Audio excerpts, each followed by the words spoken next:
Hello. So today I'm going to try Bitter American by 21st Amendment Brewery, which is in San Francisco. So I consider that a local beer, a regional local.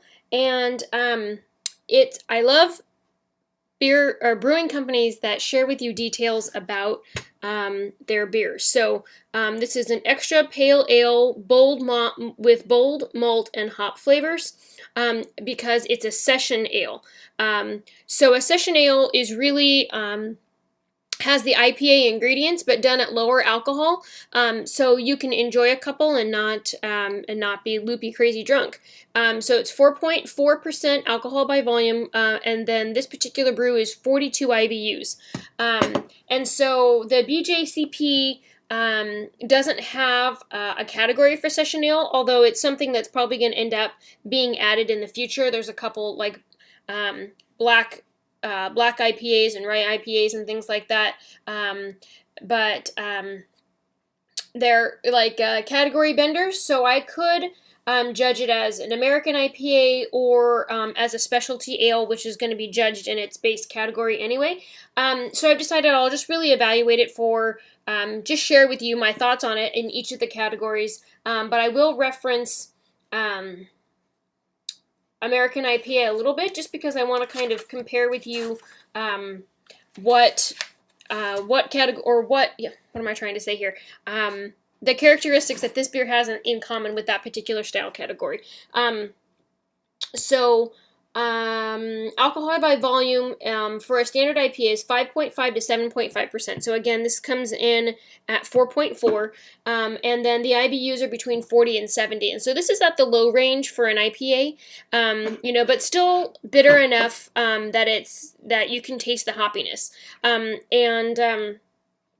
21st Amendment puts out some really great beer, so I imagine that this is going to be great. I actually had thought, based on the name Bitter American, that it was going to be an American bitter, and I was really interested in that, but I'll take a session ale. So let's see how it goes. Oh, and then I don't know if it's a category or not, but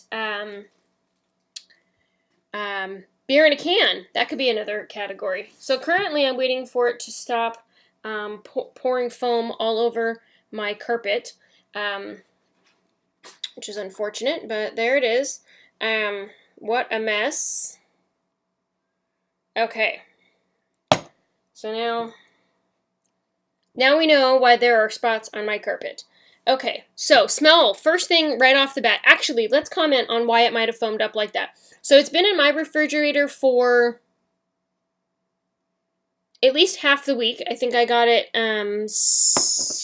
gosh, when did I get it? I don't know, maybe Saturday. But I got a single can because it had been in a box that had been destroyed or whatever, and it's pretty beat up. Like, my can is all dented, so it has been mishandled. One, two. If a beer is not stored at a cool temperature, and refrigerated preferably, then it can also foam up like that when you open it. That's two. And three, this beer says enjoy by 11/08/14. So all three of those categories, not the manhandling part of it, because that's not going to influence flavor, but if it was stored in heat, that can change the flavor of the beer and also make it foam up, but also it's past its prime. So beer generally should be consumed within 6 months of being brewed. So what are we, 11?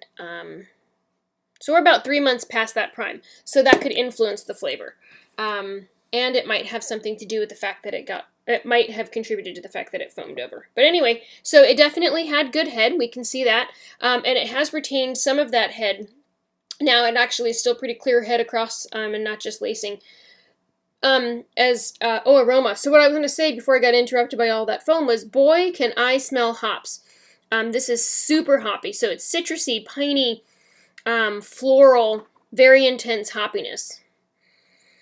I can smell a sweetness to it, like almost a honey sweetness, which is really interesting.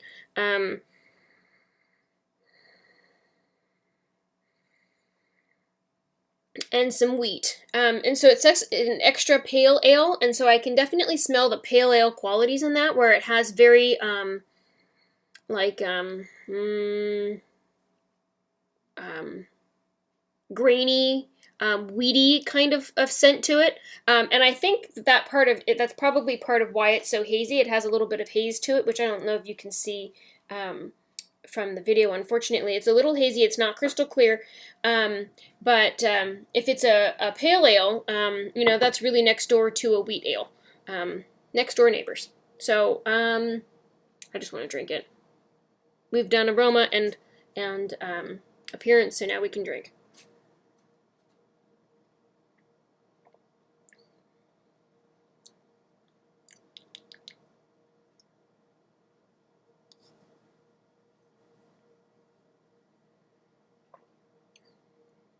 All right. This is incredibly bitter.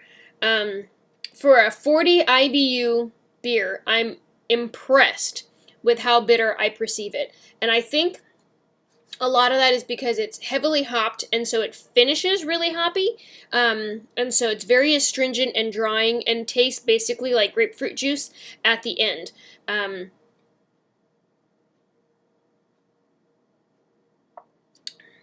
40 IBUs or so is right about my cutoff point as far as how bitter I like my beers.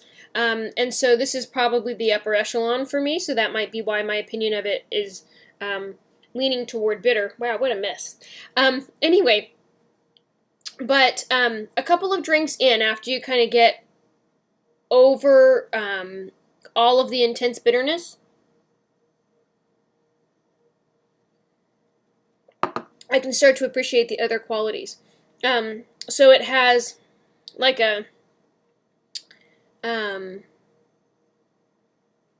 like a sweet, unfiltered wheat kind of a flavor to it. And it really adds a nice body to it. When I think of pale ales, I usually think of pale ales as very low body and kind of watery, if you will, but this has a nice body to it. So it has some mouthfeel, has a little bit of like flavor staying power, like the flavor has consistency. I think part of that is the weediness that would lend to the haziness that might be, unfiltered or less filtered than we would normally expect, that lends to that body. But I think it really does, it backs up the hoppiness really well.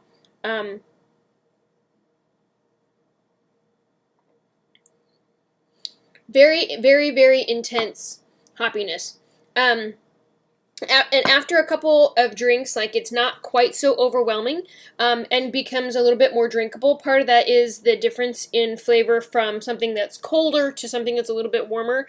That definitely contributes to flavor changes, but also I think your palate kind of gets used to it and it's not as intense. And then you have like the finishing of the last drink as you're taking the next drink. And I find that that kind of softens it sometimes too. So that's one of my tactics for tasting IPAs or highly hopped beers, is they are so bitter that if I take a couple of drinks quickly in succession, I feel like I can taste the rest of the flavors. Mouthfeel, again, like I said, this beer definitely has some feel to it, and has a nice carbonation. It's not overly carbonated, and actually, surprisingly, since it foamed everywhere, it was still carbonated when I got to pour it.